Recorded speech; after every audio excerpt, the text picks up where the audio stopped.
Des fois, je les vois, les jeunes faire du street, c'est exactement ça, ça me... Ça va. Alors bonjour à tous, on est en duplex. Bon, ça va être très très particulier de tenir le micro comme ça par contre. Je vais mettre 2 micros aussi. Ça fait un peu balai à chiotte hein, quand même. Si tu mets à la mer, ça fait truc à shot. T'as payé ça combien? Le kit complet, je crois que c'est 3,40. Comme ça. Ça déjà servi? Mais pour les Light Games, ouais. Ah oui, exact. Tu l'avais acheté pour ça. J'ai fait un dos, donc bon, pas trop. Sur le terrain, ça n'existe plus. Yes. Ça fait 2 micros. C'est comme quand t'apprends, c'est comme le permis. Quand t'apprends à conduire, on t'apprend les mains à 10h10. C'est ça le BP, j'aime ça. C'est ça l'idée aujourd'hui, c'est savoir comment vous avez géré vos... Oh putain, ça y est, il va, il attaque. Ouais, moi je suis parti. Ça, il va tomber le micro. Attends, quand on parle, il faut le tenir vraiment comme ça. Il n'y aura pas de son. Nous, Présentation. on peut juste parler comme ça, c'est bon. Tu prends la carafe et tu parles comme ça. Ça prend quand même un peu. Ça prend quoi? Le son. Vas-y, Max, parle. 1, 2, 1, 2, 1, 2, 1, 2, 1, 2, 1, 2. 1, 2, 1, 2. Bon, nickel. Carafe micro. C'est le mug et l'écho. J'ai du bon matos, mais je sais pas l'utiliser. Qui c'est qui présente du coup? Je pense qu'on peut le balancer tel quel, tu vois, se dire, tu sais, pour moi c'est comme ça qu'on le voit, c'est vraiment une discussion, on le filme tant mieux, mais c'est vraiment une discussion entre nous, tu vois, pouvoir parler sport quoi. Faut s'acheter chacun un micro, c'est bon. Ouais, voilà, tu vois, si c'est 1000 €, moi je suis prêt à le faire. C'est peut-être un peu, non, ça doit pas être aussi cher, ça doit être 150 balles le micro, non? Bon, ça va très vite. Tu vas le voir. Ça, c'est les moins chers. C'est C'est de la merde en plus. Enfin, c'est Combien t'as payé ça? 70 balles ça. C'est un câble jack avec un micro. Ouais, mais après, est-ce que ça fait bien ou quoi? Je suis pas vidéaste pour te dire si c'est bien ou pas. Là, t'es J'en ai plus... testé qu'un et. C'est toi qui m'équipe et qui Ouais, t'es plus vidéaste dans ton jeu. Ouais, mais franchement, non, c'est du fake parce que moi je suis appuyé sur REC et puis c'est tout.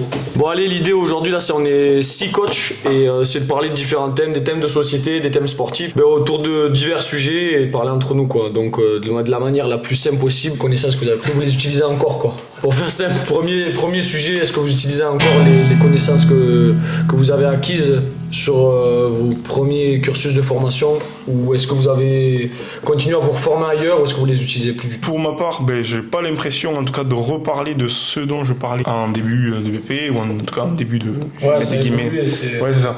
Je pense que oui, c'est toujours d'actualité, c'est-à-dire que dans ce qu'on dit, dans toujours ce passé qui nous amène à dire les choses telles qu'on le dit, et c'est aussi parce qu'on a entendu ça avant et qu'on a entendu une nouvelle chose, c'est toi d'ailleurs la dernière fois t'en parlais, c'est tous les mois il y a une nouvelle étude qui débarque et en fait elle casse l'étude sur laquelle tu as travaillé pendant un mois. Tu dis fuck, bon mais ok, en fait je crois plus en celle-là, donc je me lance sur celle-là. Le chemin qui amène à nous continuer à nous former amène à ce qu'on utilise encore sans réellement vouloir utiliser encore ce qu'on avait au début. Et du coup moi pour l'instant ce que je fais là c'est je me forme surtout en e-learning. J'ai plein de formations avec Alexis Beck là parce que avec Ludo on a acheté genoux d'acier, lombaire d'acier.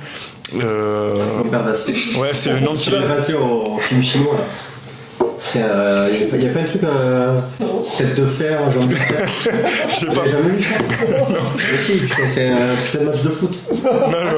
Charlie Soccer. Charlie Soccer, c'est pas le meilleur film du monde. C'est quoi le rapport avec Robert Dacier? Eh bien, regardez, c'est jambe d'acier. Ah d'accord. Et après, t'as tête de fer. Je suis tête de fer, Il est tête de fer. tu es jambe d'acier. Ah oui, de fer et d'acier.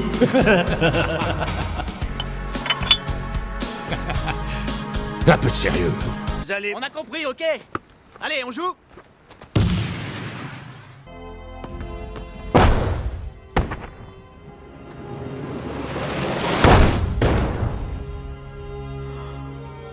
Waouh, quelle puissance.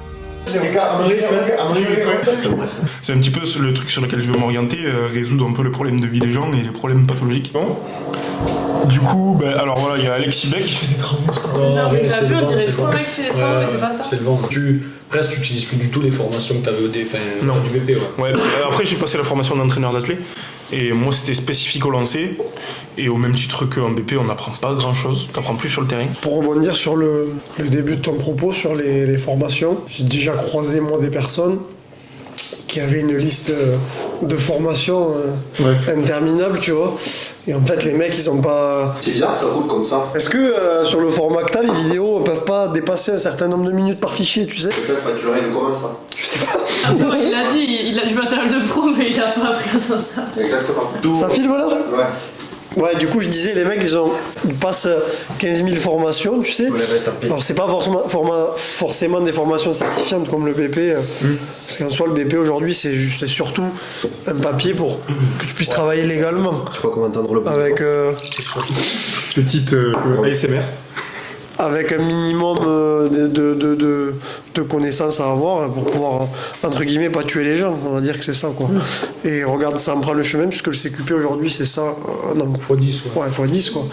Mais du coup, il y a des mecs, ils ont 15 000 formations, ils n'ont pas le temps de finir une formation et de l'expérimenter, de la maîtriser, qu'ils en passent une autre. Et du coup, moi, aujourd'hui, voilà, je pense qu'il y a des gens, ils ont 15 millions de formations et en fait, ils maîtrisent rien et ils sont pas forcément compétents, quoi. Au BPGEPS, de toute façon, je pense pas que le contenu puisse être poussé beaucoup plus que ça, puisque... Il y a une année, quand même. Ouais, il y a qu'un an, justement. Ouais, mais il y a quand même énormément de choses. Il y a quand même énormément de choses. Faut y aller par punchline. Il y a quand même beaucoup de choses au BP, tu peux pas les comprendre si tu les as pas expérimentées sur le terrain, je veux dire. C'est un socle, mais est-ce que j'utilise encore ce que j'ai appris au BP? Non, franchement non. Non, j'utilise. Après, tu pourrais pas utiliser les connaissances que tu utilises maintenant si t'avais pas fait un BP. Voilà, c'est le socle, quoi. Mais ça a permis de se développer. Max, il dit 2 phrases en 3 heures. Il répond au problème. Hein, et il me tient le micro, c'est nickel. Après, moi je pense qu'il faut rester simple. Si demain, Max ou Apolline, vous devez construire une maison, est-ce que tu irais voir un mec qui a fait 10 ans d'études mais qui a jamais construit une maison? Ou est-ce que tu irais voir un mec qui a pas de diplôme mais qui a construit 100 maisons? Tu irais voir qui? Je dis pas qu'il faut pas de diplôme, hein. Pour répondre simplement à ta question. Pourquoi tu te formes? Si tu formes pour avoir des papiers, pour apprendre du galon, mais que t'en as rien à foutre des clients, tu te formes pour ça. Après, quand tu veux faire progresser des gens ou que tu t'entraînes pour entraîner, t'as pas besoin d'avoir un bout de papier pour te former. Tu lis des trucs, tu te renseignes. Moi, je le vois plus comme ça, tu vois. Toi, t'as le préparateur, par exemple, Farid à Castel. Pendant 6 ans, j'étais à Sport Famille. Il m'a appris énormément. Je suis arrivé en formation, il y avait beaucoup de choses, tu vois, que je savais. Donc, et après, c'est l'expérience. C'est comme a dit Simon, comme t'as dit, l'expérience, elle a plus de valeur. Il faut la théorie pour pouvoir, sinon on pourrait pas conduire. Genre, c'est un taquet de livres que j'ai lus, différents trucs qui se sont regroupés et le fait, en même temps, tu vois que ça fonctionne parce que au final, tu vas vers un truc parce que ça t'intéresse et que t'as envie de passer un truc là-dedans. Au final, peut-être tu vas dévorer le truc, alors quand tu l'as passé une formation, tu dois peut-être rentrer dans des espèces de carcans, ces trucs qui vont te péter les couilles, et au final, tu passes plus un papier que te former au final, tu vois. Ouais, non, mais c'est vrai. Et puis, ce que tu dis, c'est un papier. Aujourd'hui, est-ce que le BP d'aujourd'hui, c'est le BP que nous, on a passé, tu vois? Non, après, moi, je suis la plus. Je pense que c'est moi qui ai passé le BP, que je pense que je suis la plus susceptible d'être concernée par tout ça. Il était bien celui de Paris, d'après ce que tu me disais. Il était bien, mais je suis dans le même truc, c'est que en gros, là, presque déjà, ça fait 1 an et demi, j'utilise presque plus mes connaissances. Enfin, genre, c'est acquis depuis longtemps, tu vois, ce que j'ai appris au BP, alors ça fait pas si longtemps en soi. Et que ce qui fait que je progresse encore, c'est de lire, c'est ça, c'est de passer des formations, de m'intéresser à des sujets. Comme on disait, en gros, tous ceux qui ont plein de formations, mais qui font ça juste pour se former, juste pour travailler, tu vois, qui voient pas ça en mode passion, je pense qu'ils seront pas bons quoi qu'il arrive. T'as envie d'évoluer à ce niveau-là, et en gros, c'est comme ça que tu deviens quelqu'un un bon coach. Oui. Si t'accumules des formations pour accumuler des formations. Ouais. Tu développes un truc que tu comprends et qui te plaît, sinon tu... Après, on est quand même dans un métier où, avec la même appellation, on peut... C'est quand même ce qu'on fait tous là. Donc là, on est 6 et les 6, on ne fait pas exactement la même chose. Ouais. Pourtant, on a le même taf. À un moment donné, moi je sais que ça m'avait... au tout début du BP, genre je taquet lu, et même après la première... Bon, même encore, mais je veux dire, j'avais vraiment une espèce de course à la connaissance, parce que j'avais quand même un complexe d'infériorité en me disant, je suis un BP. Et genre, il y a des mecs qui sont en STAPS, non, c'est vrai, ils ont fait des amphis, ils ont abordé plein de sujets et tout. Et je me disais, moi, il faut que je les rattrape. Alors que la réalité du terrain, c'est que j'ai donné des cours et coaché des personnes qui ont fait STAPS, et il y en a plein, ils pipent rien. Et c'est surtout que c'est le. Non, mais c'est vrai, puis c'est la. Je donnerai pas de nom. Mais en gros, c'est la suite des études, donc ils savent pas pourquoi ils y sont. Il n'y a pas les mêmes envies que quand c'est la démarche de quelqu'un de s'intéresser et tout. Moi, je pense que c'est ça, c'est l'expérience en gros, parce que comme tu disais, tirer voir qui pour une maison, quelqu'un qui a 10 ans d'expérience ou quoi. Mais en gros, s'il faut le mec à 10 ans, il a rien fait de fou, tu vois, parce qu'il y en a plein des coachs qui sont coachs en salle, tu vois, depuis un moment et qui ont pas vécu tant que ça de choses au final, qui se reposent sur leur acquis, tu vois, et qui n'ont aucune connaissance, mais ça fonctionne quand même, ils gagnent peut-être un SMIC et voilà, tu vois. Après, ça relie aussi 2 mondes différents. T'en as parlé, t'as dit on a tous le même métier, mais il y a aussi 2 mondes différents entre l'entraînement et la compétition. Nous, on est presque tous entraîneurs. et du coup on entraîne à la compétition, et c'est deux mondes différents encore une fois, parce qu'on pourrait imaginer notre discussion autour du Basic Fit, Fitness Park et sport à la maison, et juste des programmations pour Parce que c'est du body. le point d'après. Ouais, mais c'est en gros c'est se lancer sur est-ce qu'on est juste des programmateurs autour du physique ou de la performance. Et c'est pour ça le BP ça amène pas forcément à la performance. C'est Franck Molel du club d'athlètes. Franck Ropers. il me l'a dit la dernière fois. Parce que c'est pas le moment de lui tirer dessus. Non, en vrai, c'est Franck qui m'a dit la dernière fois. Et lui, je crois que ça fait 20 ans qu'il coach. Et il m'a dit, tu t'y connais mieux que moi en muscu, mais moi, ça fait 20 ans de terrain, quoi. Et c'est vrai. Et qu'en fait, on a une multicasquette à avoir. Et c'est pour ça qu'en un an de BP, on peut pas tout avoir. Et c'est pour ça qu'il faut continuer à se former autour. Non, mais même. On n'est pas les gars du sujet. De ouf. Moi, pour avoir fait la licence TAPS avant de faire le Dust, le premier pas dans la physio et tout ça que j'ai mis, c'est plus là-dedans. Et après, au deux, sur le plan physio, j'ai pas appris grand-chose. Et après, pour ce qui est de l'entraînement, c'est en travaillant, quoi. Globalement, tu travailles, après, toi, tu vois vers quoi tu vas t'orienter, ce qui te plaît moins, tu fais des choix un peu personnels, quoi. Tu vois. Après, regarde-nous, ça fait combien de temps qu'on s'entraîne ensemble? 6 ans, 7 ans.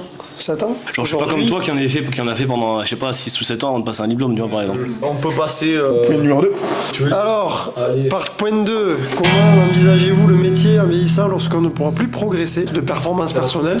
Entre parenthèses, le RM ne bouge plus, être rattrapé par d'éventuelles douleurs. Ça, c'est sûr, moi. C'est la seule personne qui, entre parenthèses. Moi, j'ai déjà les genoux explosés, donc voilà. L'appréhension, soulagement, jalousie à l'égard des gens coachés. Ah ouais, ça peut arriver. T'as un gros monsieur, je t'ai donné grand. Merci. Bon. Vous avez écouté ou je répète? Répète. Répète, sur dans un bateau. Répète ton ballot, qui c'est qui est Insta? Non. En gros, c'est comment est-ce qu'on envisage le métier en vieillissant? Est-ce qu'on n'achète pas sa street cred ou sa légitimité par ses performances et pas forcément par le reste, ce qui est un peu navrant quand même. Toi, en tant qu'entraîneur, est-ce qu'aujourd'hui tu n'achètes pas ta légitimité par tes performances? Ça doit jouer quand même. Mais justement, ce que tu pousses. Je pense qu'en gros, dans tous les cas, il faut prouver sa pratique comme entraîneur qui s'entraîne. Que t'es pas des grosses perfs, t'as un cursus de vie qui fait que voilà, ou même t'es pas doué, t'es pas gâté par la génétique, tant pis. Mais que tu pratiques, que t'as essayé des choses, ça c'est sûr, t'es obligé je pense, de le montrer d'un point de vue marketing. Et je pense que c'est un minimum. Après, non, moi je fais le choix en soi de promouvoir mes connaissances et d'espérer qu'en gros mes connaissances peuvent résoudre des problèmes à certaines personnes qui pourraient être intéressées pour me suivre. Je pense que quand tu démarres dans le métier, comme dit Ivan, c'est bien de démarrer en prouvant, pas en prouvant, mais entre guillemets, en t'utilisant toi comme vitrine. Et après, ensuite, par contre, voilà, c'est pas éternel, donc il faut absolument arriver à embrayer en entraînant des gens. C'est pour ça qu'il faut parler de l'ensuite. Parce que le sujet, c'est en soi, c'est l'ensuite, c'est se dire comment tu te vois toi en tant qu'entraîneur, ta légitimité en tant qu'entraîneur perdurer à travers le temps, parce que tu pourras plus prouver tes perfs. Moi je dis à 50 ans, j'ai plus du tout envie de faire des arrachés à 100. Ouais, mais que t'es fait au moins un peu. Oui. Puis même quand on cadre de la perf, perso, je trouve que te faire suivre par un mec qui a arraché 60 dans sa vie, moi tu me coaches, je vais pas t'écouter, frère. T'auras beau être bon ou avoir des connaissances, je vais pas t'écouter, tu vois. Ce que je veux dire ou pas. Et encore une fois, on parle de performance, et je l'ai vu la dernière fois où j'ai amené, parce que j'ai dû faire une quinzaine de championnats de France quand j'étais athlète, et du coup, je sais que quand je vais au championnat de France, je sais ce que je dois faire, je sais où je dois aller, je sais, par exemple, il faut confirmer les athlètes. Alors déjà, ça, il faut le savoir avant de le faire, il faut aller chercher des dossards, il faut le faire ci, il faut faire ça. Mais la personne qui a jamais fait de championnat de France pour lui-même, déjà, il arrive là-bas, et du coup, il fait. Il se pose vraiment la question, qu'est-ce que je fais? Merde. Même sans avoir fait du haut niveau, au moins que t'aies essayé de te fumer un peu, quoi. On recoupe ici. Bon, je te l'en fais, tu vas pas me dire que lui, il s'est fumé pour arracher 60. Tu regarderas celle-là. Ils vont dire, mais c'est qui lui? Il va y avoir des cuts partout. Bref, même si t'as pas réussi à arracher 110 ou 120, même si t'arraches 90 ou 95, t'as essayé au moins, tu vois. Quand tu fais 1m90, normalement, t'es censé pouvoir le faire, quoi. Oui, mais un corps qui montre que t'es athlétique, tu vois, etc., tu vois. Non, mais parce que ça, non, mais on peut l'être encore, tu vois. Il y a des mecs jusqu'à 70 ans, ils ont une veine sur le biceps, c'est le goal, quoi. Mais il y en a encore beaucoup, tu vois, ou qui courent, qui ont des perfs, mais qui montrent qu'ils ont toujours cette fibre. Moi, je pense que si on veut durer dans le temps, il faut que la fibre sportive reste. Même si c'est pas de la performance, c'est mieux quand on a un vécu performance pour coacher les gens qui ont de la performance, mais même si ça n'en est pas, que c'est du loisir ou quoi, il faut une certaine légitimité. Même si nous, on performe plus, mais il faut montrer qu'on s'entretient et qu'on a toujours à cœur de partager partager la fibre, quoi. Pour rebondir sur ce que tu dis, parce que tu vois, le savoir est une arme. T'es où les chiottes? Et à long terme, Parfait. tu vas pisser ou tu vas chier? Ça aussi, tu le couperas du coup? Non, on le laissera tourner. Pas les performances. Oh putain, il va falloir que je coupe 18 fois. C'est horrible. Pas manquable, hein. Pas manquable, hein. Vous savez pas ce que ça veut dire, manquable? À la mode. Le vrai souci, je pense, moi, c'est le marketing. Le communiquer sur les performances des gens que tu entraînes. Ça, c'est ton travail, tu vois. Il y en a certains, je dirais pas des noms, des gens, c'est pas d'ici, hein, mais il y a certaines personnes qui font leur communication uniquement sur leur perf à eux, en fait, ça, en aucun cas, ça fait de toi un bon entraîneur. Vous, qu'est-ce que ça vous fait en gros de vous dire que vous allez entraîner encore d'autres personnes, voir d'autres personnes, enfin, comment vous allez voir vous l'avenir? Est-ce que vous voyez encore réellement coach ou juste, je sais pas, gérant d'une salle? Est-ce que vous avez encore envie de faire de la programmation? Est-ce que vous voyez le cul en Thaïlande sur une île et faire que de la programmation à distance? Ça me fait penser une conversation qu'on avait eue par rapport aux athlètes qui se cachent derrière le j'ai été blessé donc j'ai pas été performant. Mais au réel, c'est juste que c'était des branleurs. Et en vrai, passer à travers l'athlète qu'il devienne performant, ça me fait presque plus vibrer que lui soit performant que moi-même, parce que moi-même je sais que j'y arrive pas et je pense à la leur, et du coup ça me fait plus kiffer que ce soit eux qui soient performants. Et donc au réel, je me contente de ça. Je sais, je me suis déchiré le psoas. J'avais 220 en squat aujourd'hui, j'ai pas passé une barre de 200 kg cette année, j'ai passé 215 l'an dernier. À 16 piges, j'étais plus fort que maintenant. Au réel, j'ai un petit peu accepté ma fatalité à me dire que ma force ça va être de les rendre performants dans l'avenir. C'est quand même assez chronophage, se dire qu'on va programmer tout le temps les autres, et je préfère me dire que je vais peut-être ouvrir un petit studio qui me permettra d'avoir toujours du contact avec les gens en présentiel et de aller résoudre leurs problèmes, mais plus encore une fois pathologique, plus que la performance. Au bout d'un moment, fait que la performance c'est trop chronophage, trop énergivore. Du coup, je disais quoi tout à l'heure? Je disais, pour rebondir sur ce que tu avais dit, moi je pense que tu vois, il faut quand même toujours prouver. Il n'y a jamais un temps où ça s'arrête en fait. Je pense qu'il faut vraiment avoir confiance en soi, travailler très dur. Quand c'est ton mode de vie, genre ça t'as même pas besoin de faire d'efforts. En gros, si toi toute ta vie tu envisages de vivre comme tu vis, tu vois, ce sera pas un effort et du coup tu seras un exemple, c'est ça. Enfin, genre moi je me vois pas changer de mode de vie, je sais qu'il est sain et je peux me permettre de donner des conseils sains, tu vois, aux gens, du coup. Après, tu vois, c'est très difficile de se dire dans 20 ans où je serai. Ouais. Peut-être que je serai coiffeur, maçon, j'en sais rien. Non, mais on sait pas. Après, moi, je pensais à un truc, c'est les réseaux sociaux. Si toi tu finis coiffeur, je m'en coupe une, je te le dis. Les réseaux sociaux, c'est vachement utilisé, tu vois, en gros, aujourd'hui, genre par tout le monde, tu vois. Est-ce que tu te vois dans 20 ans encore sur les réseaux? Moi, je me pose cette question, tu vois. Dans 20 ans, on sera peut-être pas prévu encore. S'il le faut, oui, parce que c'est des bons supports. Tu vois, en termes de communication, aujourd'hui, c'est ce qu'il y a de mieux. Ça permet de vendre, ça permet de communiquer, d'échanger, et aussi de lutter un peu parce qu'il y a les nouvelles générations qui arrivent et qui divulguent parfois de la merde, hein, clairement. Et nous, ça me permet comme de Lavier, tu vois, c'est un peu son combat.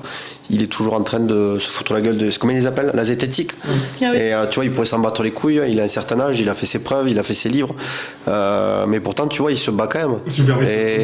Et du coup, je pense que si ça y est encore, ouais, et si ça y est toujours, pourquoi pas, ouais. Ce qui est malsain avec les réseaux et qu'on diabolise, c'est le temps passé à visionner de la merde. Ouais. Mais en soi, c'est la meilleure page de pub.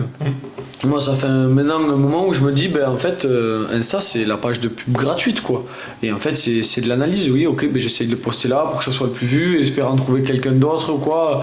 Bon, je suis pas le plus assidu. Mais dans l'idée, c'est ça. Je me dis, c'est juste un support publicitaire qui est gratuit et c'est cool. Après, c'est un peu ton C parce que ça laisse une trace quand même. Tu vois, t'as posté un truc qui est là, puis c'est un peu une évolution de toi aussi dans ta façon de voir les choses et d'apporter aux autres. Si on t'embauche, on va regarder ça. Hein. Le gars, il va regarder. Est-ce que tu. Maintenant, tu mets plus ton site internet, tu mets ton Instagram et puis voilà, c'est pareil. Ouais, mais c'est pour ça. Après, c'est pas que gratuit, parce que c'est gratuit certes, mais c'est pas gratuit en temps. Parce qu'en temps, tu laisses quand même beaucoup de temps, et il y a ça qu'il faut prendre en compte aussi. Pour répondre à la question de base, c'était comment on se voit vieillir, c'est ça, dans le métier. Ouais, vos projets à vous, tu vois, qu'est-ce que vous avez aussi en tête? Faut que j'essaie d'y répondre le plus clairement possible. Moi, à titre personnel, j'aimerais réunir une équipe de personnes à long terme et de générer ou de créer, tu vois, un gros complexe où chacun a sa structure avec ce qu'il maîtrise. Si je prends l'exemple de Leclerc, des grandes structures, dedans t'as pas que le magasin avec les produits à vendre, le nocibé avec les parfums, il y a le coiffeur, ça je trouve que ça n'existe pas. Il n'y a pas de gros complexe en France où t'as la salle de sport, le coiffeur, le barbier, le sauna, peut-être un magasin avec des bons produits, tu vois, un petit bar, même s'il faut une petite boîte de nuit, un truc qui réunisse les gens. Ceux qui prennent le marché dans le fitness aujourd'hui, on en parlera après, c'est des salles low cost, c'est des salles Afrique, c'est que du business. Ouais. Et moi j'aimerais, tu vois, ça pourrait être un beau combat, à long terme. Peut-être ça sera dans 10 ou 20 ans, mais créer un gros truc, quelque chose de gros. S'il y a des investisseurs qui regardent la vidéo, à long terme, pourquoi pas. Mais... Parce que t'as piqué l'idée. Si les investisseurs voient ton idée, ils te demanderont pas, je pense. Là par exemple, le truc à mon top sur la performance qui va ouvrir, c'est ça, c'est en gros une grosse structure avec une salle de sport de 500 mètres carrés qui sera partagée à toutes les, je mets des grosses guillemets à ce que je dis, mais à toutes les associations sportives de Montauban réservées à la base au rugby, qui pourra ouvrir les portes un peu aux autres sports comme nous, l'athlète, on aura notre place, je mets des guillemets encore une fois, parce que ça va être très précis, il y aura certainement full condition, mais en soi, si, en gros, il y aura de la cryothérapie, il y aura un docteur du sport, il y aura un kiné du sport, un ostéopathe, il y aura une masseuse, il y a tout ce qu'il faut autour de la performance. Voilà. C'est encore différent. Moi, c'est vraiment différent, ce serait un truc vraiment pour rendre les gens un peu plus heureux. Tu vois, dans la société dans laquelle on vit, c'est le mec, je sais pas, il paye un abonnement, il rentre dans ce gros complexe, il a tout. Genre un Club Med. Pas le Club Med, mais c'est quoi il s'appelle le gros bateau là, le Queen Mary 2. Ouais, je l'ai pas là. Non, vous savez pas. Je mettrai au pire des images de fond avec ChatGPT. Ouais. Mais non, faire vraiment un complexe, tu vois, qui rend vraiment les gens heureux, tu vois, qui kiffent à mort, mais qui touche vraiment Monsieur tout le monde. On crée un pays où le gauchisme est interdit. T'as créé un blanc. Tu comprends pas ce blanc.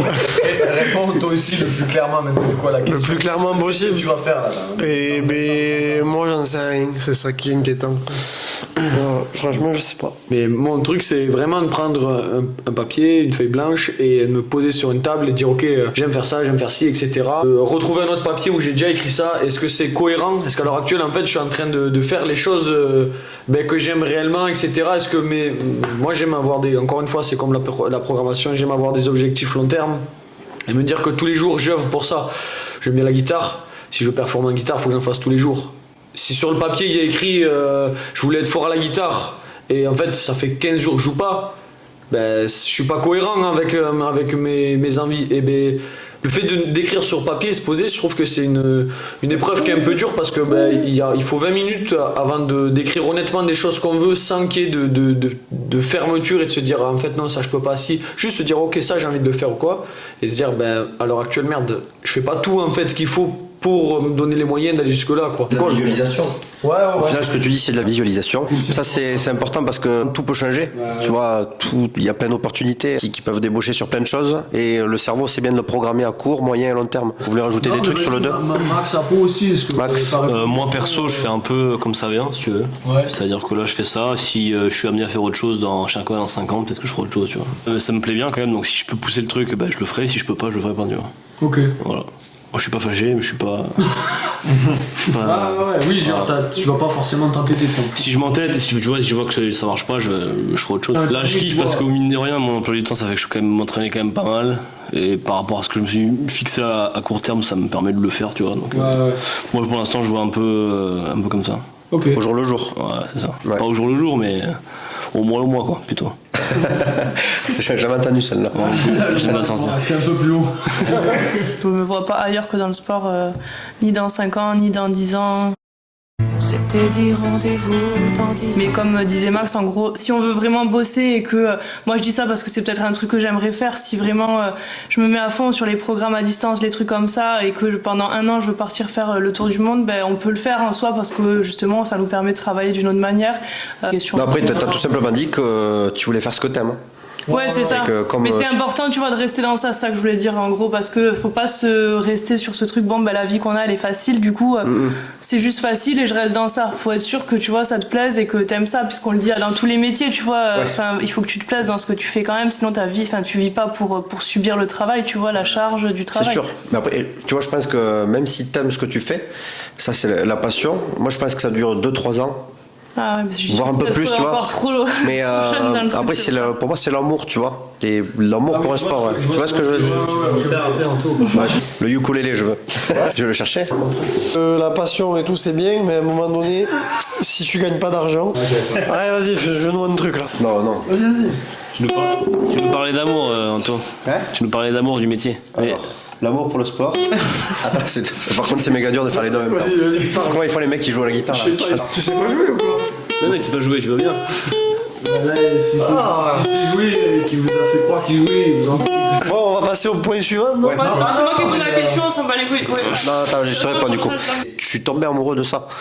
Tu vois? Donc je pense que quand tu as cet électrochoc-là, ça ne peut que durer à long terme. Parce que c'est un besoin et c'est vital. C'est comme le mec qui prend son médicament tous les jours. Par rapport à ça, ça me fait pas peur à long terme. Je sais que, comme tu dis, peut-être que je serai coiffeur, plombier, c'est possible, on ne sait pas ce qui est fait de demain. Tu parles de la pratique perso, toi. Les deux.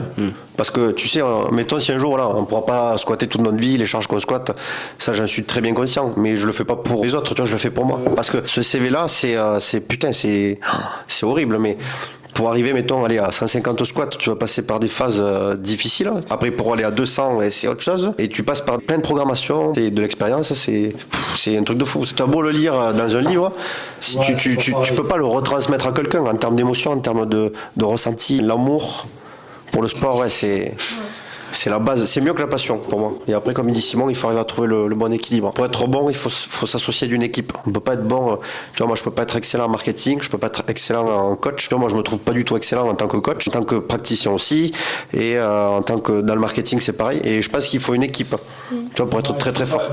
Sinon la station internationale, il y aurait pas la Russie, il y aurait pas l'Amérique. C'est une association de plusieurs pays qui font qu'ils sont forts. Bon bref. Tu te demandes que c'est un tout, il fait pas d'AVC.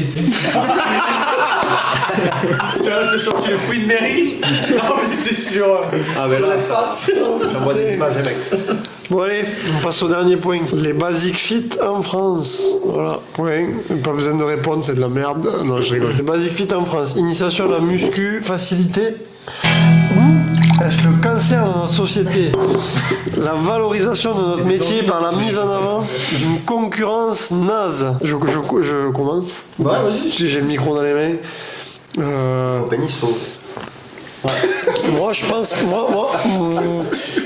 Basic Fit est arrivé et a permis de démocratiser le sport en France. Moi, je pense que c'est pas dans ce sens-là qu'il faut prendre le problème. Et je pense que le sport était déjà en train de se démocratiser et d'exploser. Et Basic Fit a juste surfé sur la vague. Voilà. Combien du coup? Ben lis-le au pire comme ça, les gens ils auront la ref. Ouais, mais 84, c'est pas. Non, c'est quoi ça? Finis-le. En 2010, nous avons accéléré notre croissance en acquérant la marque Basic Fit et ses 28 clubs. C'est pas en France, là. Non, c'est hollandais, Basic Fit. 2014, ouais, j'étais pas loin. Donc moi je pense qu'ils ont juste surfé sur un truc.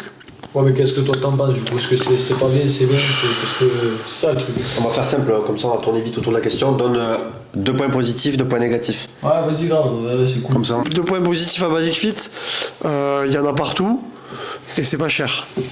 Parce que Max, toi tu pourras pas dire les mêmes, tu pourras. Je changerai. Bah, parfois, il n'y a pas toujours une box de CrossFit ou alors le drop-in c'est pas possible. Bah, on est content d'aller à Basic Fit. Donc, On n'est pas content, mais on n'a pas le choix. Quoi. Ouais, mais on est content de pouvoir ne pas aller. Mais s'il y avait par exemple des aires en plein air où il y avait des barres et des poids, est-ce que tu irais là au lieu d'aller à Basic Fit? Oui, j'irai dehors, c'est sûr. Sauf s'il pleut. Du coup, en fait, c'est pour être au chaud, quoi. Ouais, l'un des points positifs. Non, c'est juste que je peux pas embarquer ma barre dans la voiture, quoi. Et point négatif, j'ai donné 2 points positifs. Il y en a beaucoup et c'est pas cher. 2 points négatifs sur Basic Fit, je dirais, la concurrence déloyale qui a cassé un petit peu le marché sur les salles privées, etc. Après en français, essaie avec des termes. Et toi, si Monique, 70 ans, regarde la vidéo, qu'elle puisse comprendre. En gros, Basic Fit, ils se sont implantés plus gros et moins cher que toutes les salles à côté d'eux dans les villes. Et ça a fait fermer des indépendants qui, eux, apportaient une réelle plus-value à la musculation avec de l'encadrement, etc. Et deuxième point négatif, du coup, de Basic Fit, il n'y a pas il a zéro encadrement, ou alors c'est encore un business pour les coachs comme nous qui veulent utiliser le truc pour encadrer, il faut payer la salle. C'est-à-dire que c'est plus la salle qui paye l'entraîneur, c'est l'entraîneur qui paye la salle pour entraîner dedans. Donc ils ont retourné un petit peu la situation, ils ont été bons. Et après, le deuxième point négatif, il peut être détaillé en 15 000 sous-points, quoi. Cancer de la société, tout ça. Non, mais en gros, ça veut dire que ça fume des gens, quoi. Bah oui et non, parce que du coup moi j'aurais donné un point positif justement, que ça permet à tout le monde de faire du sport, et genre ça c'est un truc que nous qu'on aimerait voir, tu vois, que tout le monde, quand t'as ta famille et tout, des gens qui sont pas trop sportifs, tu vois leur mode de vie qui est pas fou, t'as envie, tu sais, t'as presque envie de les engueuler, de les forcer à faire du sport en gros. Donc les Basic Fit, mine de rien, ça permet à tout le monde d'aller bouger, même s'ils bougent pas de la meilleure manière. Tant que tant qu'ils vont, je sais pas, faire des escaliers pendant 1 heure, c'est chiant, ils se font sûrement pas plaisir, mais ils bougent, tu vois, c'est toujours mieux que rien. Et s'ils vont bouger un petit peu sur les machines guidées, ils risquent quand même pas grand chose à partir du moment où ils font pas trop les cons avec des poids libres, etc. Enfin, je sais pas ce que vous en pensez, tu vois, mais ça permet à tout le monde de bouger. Après, d'un côté, oui et non, parce que je me dis, si le mec il a vraiment envie d'investir dans sa santé, dans ce cas-là, il va prendre. Mais tu vois, voilà, c'est les prémices. Voilà, c'est là où je voulais rebondir. Après, les gens sont quand même responsables de leur pratique, hein. Mais bon, on revient sur les réseaux sociaux. Aujourd'hui, laisser une salle comme ça, ouverte même c'est ouvert à un jeune, je veux dire à 16 ans on peut y aller, on est influencé par les réseaux, on n'est pas surveillé, voilà. Ça peut créer quand même, si vous voulez, en France on a eu du mal à sortir de tous les stéréotypes sur la musculation, soulever du poids, ça coupe la croissance, ça nique le dos, etc. Aujourd'hui en fait on rend pas service, mais à nous par exemple, c'est des clients perdus. Comme le pain. Ouais, peut-être pas tous, tu vois. Et Gary va les reprendre, hein, regarde. Mais il y en a certains, ils vont dire ouais, ils vont pas forcément remettre en cause leur pratique. Ils vont dire oui, c'est la muscu qui m'a fait ça. Et une personne, ça va contaminer 10 personnes autour. Et on ralentit le progrès, entre guillemets. Le problème aussi, c'est le même dans le crossfit, tu vois. Moi, je coach en crossfit. Franchement, la plupart des gens, ils viennent et ils disent ouais, le crossfit, c'est de la merde. En soi, c'est pas de la merde, c'est une méthode qui a fonctionné. Le problème avec le crossfit, c'est que. Il y a des gens qui se sont blessés parce qu'ils n'ont pas écouté l'encadrement, et c'est vraiment. Le crossfit, ça n'a jamais été le problème. Le problème, ça a été la pratique que les gens ont eu avec. Mais l'encadrement qu'il y a derrière aussi, parce que l'encadrement, il est pas. Enfin, quand tu commences à coacher des cours de 20 personnes, tu fais un. Après, 20 personnes, c'est pas normal, non? Non, moi je dis rien, moi je pas. Mais non, mais je veux dire, c'est pas prévu dans. Oui. Et puis en plus de ça, c'est là que du coup, tu vois, tu t'es vite dépassé et tu fais en sorte que juste personne se blesse. Mais le point commun qu'on pourrait avoir entre Basic Fit et Ouais, c'est quoi du coup les 2 points positifs, négatifs? Moi, j'en ai donné qu'un positif. Les points qu'on pourrait avoir en commun entre le CrossFit et Basic Fit, c'est qu'il y a de l'influence. Basic Fit, on va dire que c'est l'influence en gros des réseaux sociaux et de ce qui se fait de mieux, voilà, qu'on a envie de faire pareil. Et le CrossFit, c'est l'influence des personnes qui sont fortes, qui se débrouillent bien et tout. Et donc forcément, en gros, il y a de la bonne influence avec des bonnes vidéos sur Internet, et de la bonne influence avec des bons athlètes de CrossFit qui promouvoient commence cool, etc. Et à l'inverse, il y a des gens qui n'écoutent pas et qui veulent de suite faire comme les autres, qui s'entraînent 2 fois par semaine, qui ont des prétentions à vouloir atteindre des objectifs fous, que ce soit en perf ou de compète. Et le problème, c'est ça, mais je pense que c'est un problème qui est trop grand, qui se résout pas qu'à ça. Après globalement, c'est le travail du coach de leur faire comprendre. Après, t'auras toujours des mecs qui vont un peu rebrousse-poil, t'auras beau leur dire ce que tu veux, ils t'en feront rien, ils se blesseront, c'est leur problème. Après, tu peux pas sauver tout le monde, mais au moins tu faut. Après, au final, est-ce que Basic Fit c'est une mauvaise chose pour les gens? Bon, je pense pas. Parce que du coup, si ça fonctionne, c'est que y avait un besoin et les gens ont adhéré au truc.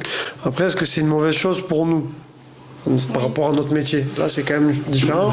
Et là, je pense que c'est un petit peu plus négatif de ce côté-là, quoi. Après, pour avoir travaillé un peu à Basic Fit, moi, l'année dernière, globalement, le programme moyen que tu as à faire Basic Fit, c'est perte de poids ou prise de masse, quoi. Ouais, mais tu dois. Donc, en termes de si tu veux développer tes qualités en coaching, si tu vas à Basic Fit, tu vas pas progresser beaucoup, quoi. Tu vas faire beaucoup sur la même chose.